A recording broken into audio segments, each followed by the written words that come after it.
I'm Dr. J.P. Valette. I'm a concierge primary care physician with focus on longevity, health optimization, and functional medicine, and this is a day in my life. So I like to start off my morning with a really healthy breakfast, emphasizing on some high-quality proteins, plenty of fiber with the chia seed pudding, getting some good antioxidants with my berries. I also take my supplements in the morning, really focusing on gut health, also helping with some ADHD stuff. I also do that vagus nerve stimulation. That's really to help drop me into my parasympathetic nervous system, rest, digest, relax, and let go of my tendencies to be a little bit more revved up and in my sympathetic. And I also like to do some physical therapy in the morning, making sure that I'm working on my motion patterns, really working on some of those small stabilizing muscles. I think a lot of my morning routine really revolves around, getting connected with myself, both from a mental perspective and a physical perspective, so I can be as embodied and present as possible when I'm taking care of my patients, because they deserve to have the best of my attention, and I always want to model anything that I would want them to do by doing it myself.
Morning.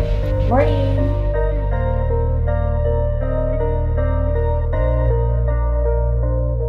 I always bike to work for about 15 minutes, get some nice cardio in for the day, reset. Welcome to Higher Self Health. This is my concierge primary care clinic, where we help our patients unlock their highest wellness. I'll take you on a little tour here. This is the reception room. Have some nice comfortable seating, just make sure patients feel comfortable. We have some beverages so they can stay hydrated. You come back this way. We have our lab over here to the left. You can see everything that we need to do phlebotomy, blood draws, point of care labs. We also have some of these advanced lab testing. We have this Gallery cell-free DNA for advanced cancer screening, Boston Heart Diagnostics for some advanced lipids. If you come over here, you can see the physician room. This is where I see patients. I like to, again, have some nice, comfortable seats, intimate setting, very close. I really want patients to feel as safe and comfortable as possible. I put a big emphasis on educating my patients so they really understand how they can take control of their health and empower them to make the best decisions for their wellness. And that's why I have this TV, so we can really go deep dive into some of the concepts. On this side, I see patients. One of my favorite things as the business owner is that I get to really work with all the details of everything that I do. As you can see, I bring the outside in with plants, creating a much more natural and comfortable environment. I also really made this a very expansive space so people don't feel claustrophobic and they really get to be treated as the humans that they are. I typically start my day around 8:30 or 9, depending on the patient load. Today's about a medium day. I have 3 patients, 1 new patient, 2 returning patients. I always start my day by checking in with my virtual assistant, Muiz. He helps take care of a lot of the administrative stuff, so that frees me up to really be present for my patients and really focus on patient care. In terms of the patients I'm seeing today, I have 2 returning patients. One is a person coming back to follow up on their advanced hormone panel testing. And I have another one who's coming in for a gut reset protocol. We're just checking on how our symptoms are doing and how the elimination diet is going and advance them to the next phase as long as everything's going well. For my new patient, I really like to spend a good amount of time with them. So I have all my new patient appointments be a minimum of 90 minutes. And my returning patient appointments are somewhere between 45 minutes to an hour, really giving us time to dive into the important stuff and really having the time to talk about the pillars of health, like nutrition, exercise, sleep, stress management, all the things that are creating their wellness from the bottom up. I never really got that in the traditional model where it's about 20, maybe if you're lucky, 30 minutes with each patient because of the insurance demands. And it's really just, on the hamster wheel cranking through. And neither I nor my patients really felt like we got the time to fully address everything. And this new model really allows me to make sure that we get everything addressed at each visit. I explain my practice to people. They often want to know what's the difference between regular primary care, direct primary care, and concierge medicine. And most people understand regular primary care. That's where you see your physician, and every time they bill to your insurance, there's a whole bunch of haggling over the price, and eventually they get reimbursed. With that model, the reimbursement is generally lower, and therefore you have to see more patients to make sure that you cover your overhead and make a profit. So that's why there's a lot less time for each patient, and things can unfortunately feel rushed in that scenario. Direct primary care is where you, as the patient, pay the physician a flat fee. It can be either yearly or annually, usually on subscription. And that basically covers all of the care that you need during that time. So there's no billing to your insurance for every visit. It's already paid for upfront, but that's typically not reimbursed by insurance. And then the concierge model is essentially taking that direct primary care, but then also billing to insurance on top of it. Those physicians tend to have a higher sort of membership fee.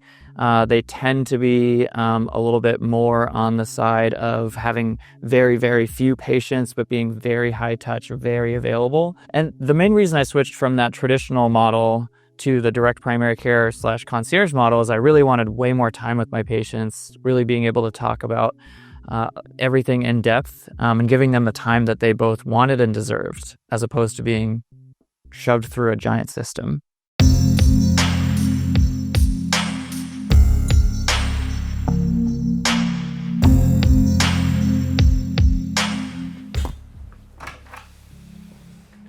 Hey, Glue, it's good to see you. Hi. Thanks for coming in today. Thanks for having me. Come on back. How's your day been? Not too shabby. How's yours? It's been great. Thanks for asking. Glad.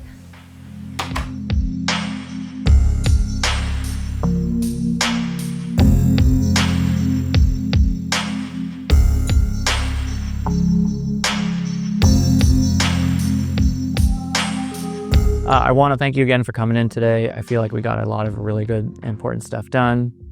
You'll get a detailed after-visit summary that includes all of the action items, as well as some detailed instructions on how to complete everything.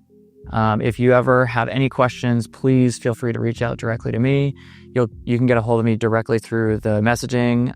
If it's after hours, I'll triage things. And I'm really looking forward to continuing to work on your wellness journey. On average, I'm typically seeing patients for somewhere between 2 to 6 hours per day, and I end up working about 35 to 40 hours per week.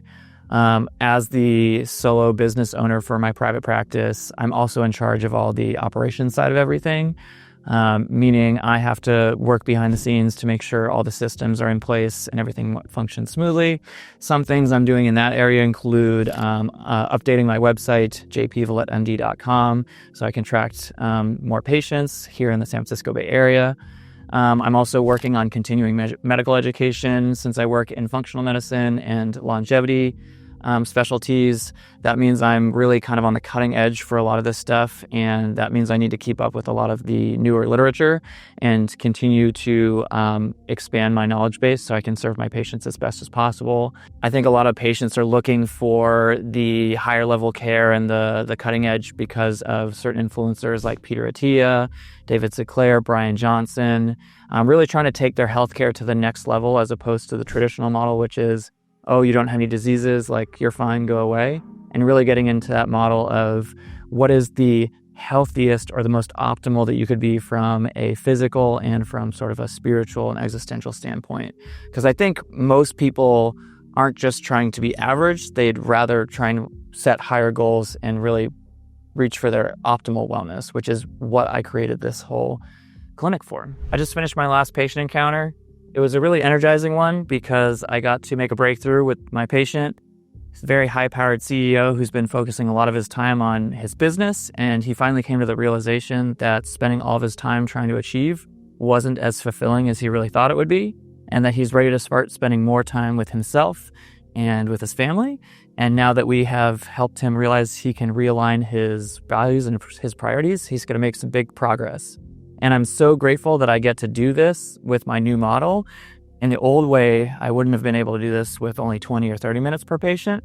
But now with all this extended visits, we can really dive deep into what matters. And the other good news about me running my own practice is that I'm in charge of my schedule. So I get to go home at 5 p.m. now and enjoy the rest of the day before sunset.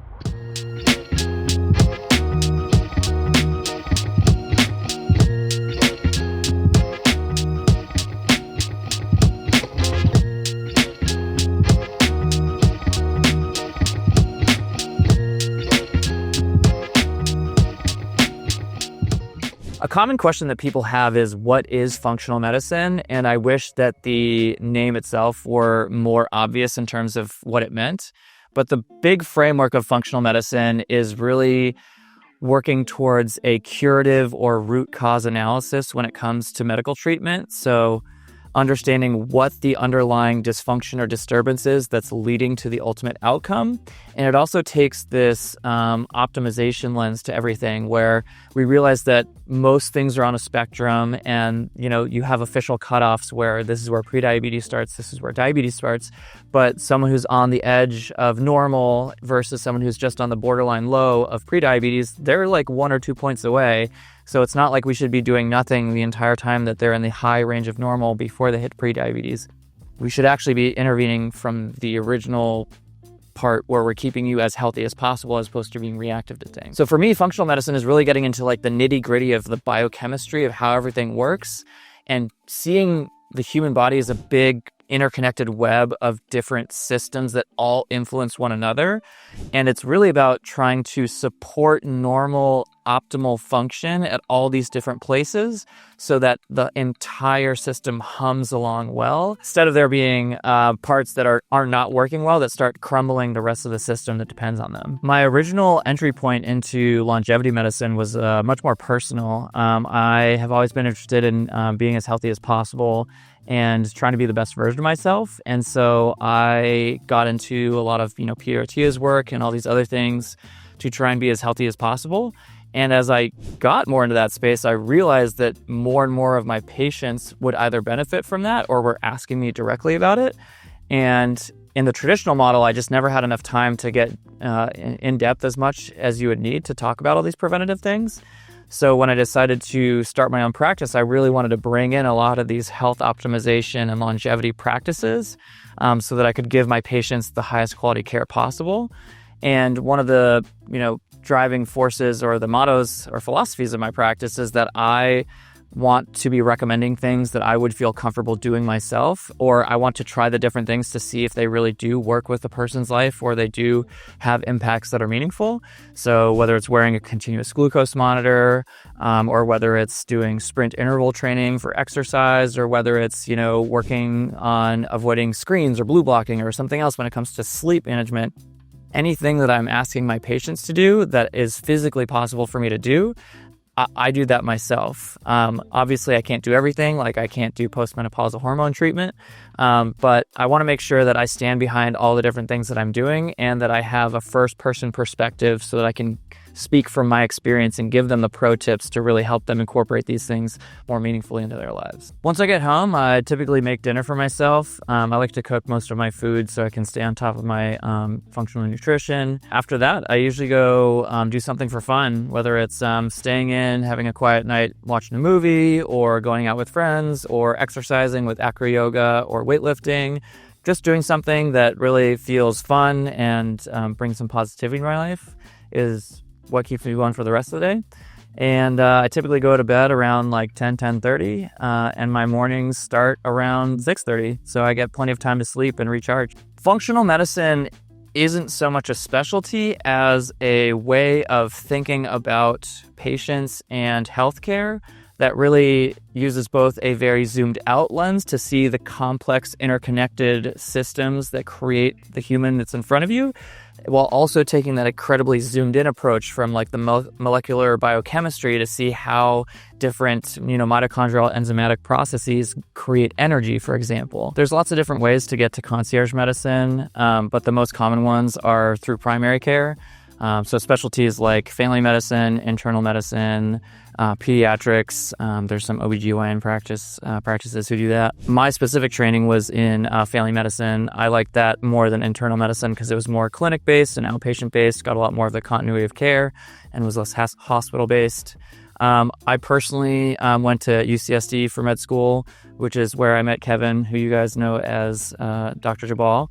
And I stayed at UCSD for my residency in family medicine and then went to OHSU for sports medicine fellowship up in Portland, Oregon. I picked sports medicine because I just inherently enjoyed it. I would come home from other rotations and kind of be like, ugh, I have to read now. Whereas every time I came home from clinic in the sports med clinic, I just was intrinsically excited. I was just finding myself reading all the things and just inherently attracted to it, so that was a pretty obvious decision. Interestingly enough, functional medicine is both taught and not taught along the way in your medical training. Functional medicine, there's no one curriculum that has everything for it. It really is trying to see the different systems as being interconnected, and to understand that there is more than just this black and white disease, not disease state. Functional medicine is just taking the research that's out there, that's looking more towards optimization, and extrapolating the data sometimes, and seeing how we can help our patients from a much more holistic lifestyle-based treatment modality. So really emphasizing the nutrition, really emphasizing exercise, really emphasizing stress management, really emphasizing sleep. Again, all these processes that are talked about when it comes to, diabetes, cardiovascular disease, Alzheimer's, all these other things. But it's usually like optimize lifestyle and then throw these drugs at it. Whereas it's like, you can zoom in on that optimized lifestyle and you can really make that a whole new ballpark where we really get into the nitty gritty and really help people from root cause position. I originally graduated from fellowship in 2020, which, as you know, means that I was in the middle of the pandemic. And I took my first job with a bigger organization here in San Francisco. And I distinctly remember, the first year of my job being like, is this really it? Like, I did all of that training and this is where the road leads. I was just finding myself a little disillusioned with how fast I had to see patients, how little time I had to actually talk about the important things like sleep, nutrition, exercise, stress management, and how, indirectly, based on how everything was set up, was being more incentivized to just like write a prescription and see the next patient. And I thought it would get better with time, just because the pandemic was changing and I was still getting my feet under me. But ultimately, even as things changed, I still had this like mild dissatisfaction or sort of dis-ease with my role in the greater healthcare, space. And so I eventually ran into another physician who used to work at the company I did, who had quit and started their own concierge practice right before the pandemic hit. And that was 3 years later. And he was, happier. He had more time for himself. He enjoyed work more, and financially he was doing well. So if he was doing that, why couldn't I? And that's when I, decided to really start my own practice and get everything under me. And I've never really looked back. It's been so much better. I'm way happier, and I really have a lot more ability to shape my life and also like the care that I get to provide to my patients. The common criticism that DPC and concierge can get is that we are catering to a level of society that is already very privileged and doing well, and that we're leaving the underserved behind. For me, ultimately, I see myself being able to do more good by stepping outside of the traditional system and giving really high quality care to a smaller subset of the population, instead of staying in the traditional model, feeling completely unfulfilled, burning out, and then quitting and not being able to provide care to anyone. A lot of myself and some other concierge physicians have models where we can take certain patients on pro bono, or volunteer in different arenas so that, not all of our time goes to those subsets of society, and that we do actually get to give back in meaningful ways. And so it's really about what feels right to you and how do you want to set your practice up. I think the biggest piece of advice I would give to someone who's a pre-med or just getting started in their medical career is really figure out what about medicine lights you up and what makes you happy, and the things that are inherently going to bring meaning or reward to your life, as opposed to getting too focused on what specialty is going to make the most money, or which one is the most prestigious, or which one has like the perfect work-life balance. All of those different things can be changed or altered once you've done your training and you really set up your own life. So I think finding something about the actual work itself that like really lights you up and makes you excited is going to be important.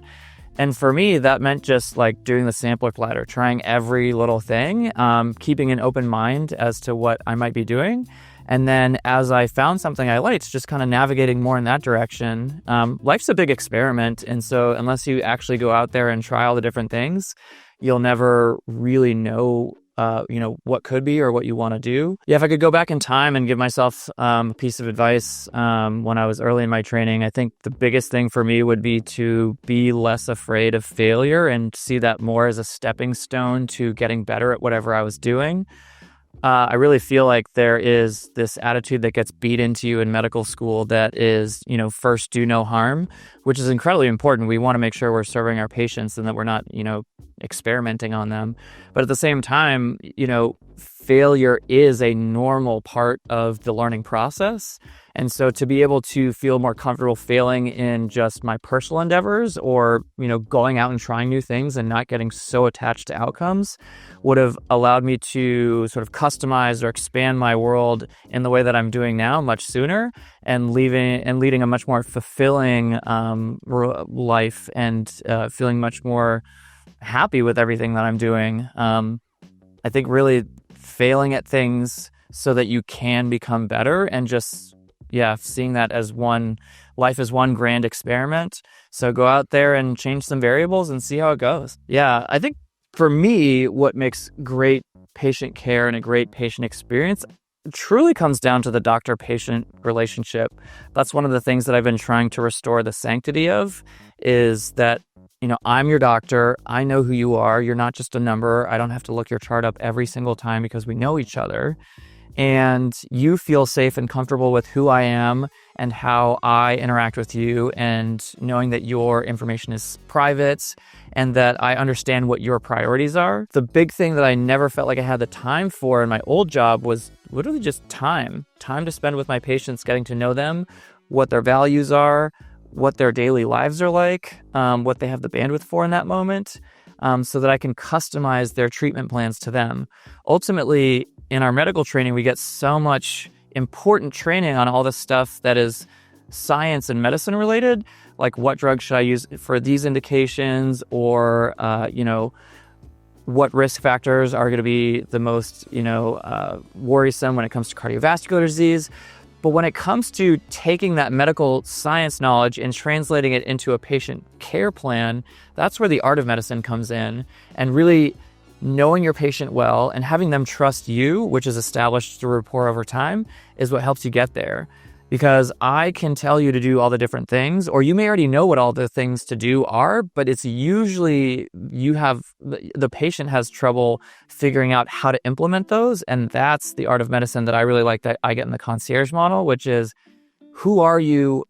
What is your life like? And how can we build this idea into a reality for your life? Starting my own practice was actually a pretty scary idea. When I originally thought about doing this, after hearing about my friend's experience who had done something similar, I didn't actually do it. I was too afraid. There were so many different variables that I was like, how is this going to work? I don't know how to do this. This seems really complicated. And I kind of shrank and contracted and just wasn't willing to step out and take that next step. Ultimately, I was at sort of a retreat, and I had a sleepless night, and I kind of got in this mindset where I was like, okay, I got to either, do this or stop thinking about it. And so I sat there trying to think of every single reason why it wouldn't work and trying to tank the idea. And really what it came down to is there was nothing that was making it impossible or completely non-starter. It was just that I was kind of afraid of what it would take, or I didn't know how to do it. And so that's what really helped me take that next leap of faith, which was, I don't really know what I'm doing, but it feels like the right thing to do, and I'm just going to go for it. After I quit my job at the bigger company I was working at, I took some time to reset, become a human being again, and I really kind of just started going for it. I had to get incorporated. I had to find a physical space. I had to get a whole bunch of licensing, and doing all that stuff for the first time was pretty nerve-wracking. I always wanted to get everything perfect and felt like I had no idea what I was doing.